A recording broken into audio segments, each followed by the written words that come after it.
What's a scam that's become so normalized that we don't even realize it's a scam anymore? Public education as a whole, let me explain. So there's a man named J.D. Rockefeller who created the public education system as we know it. Back in the day, there used to be something called the agrarian age, where everybody owned their own business. They owned their own farm, and people would go to school for about an hour or two every week at their local church. That's why they called it Sunday school. You'd go to school and you'd learn how to read and write couple hours a week. That was all.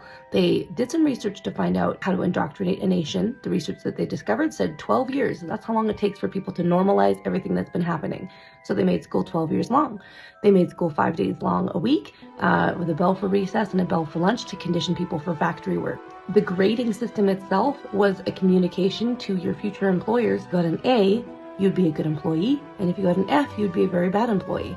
When asked about the curriculum, around what the heck they were going to teach kids for 5 hours a day, 5 days a week, for 12 years of life, because they'd know how to read and write within a couple of years. Their answer was, teach them everything about nothing.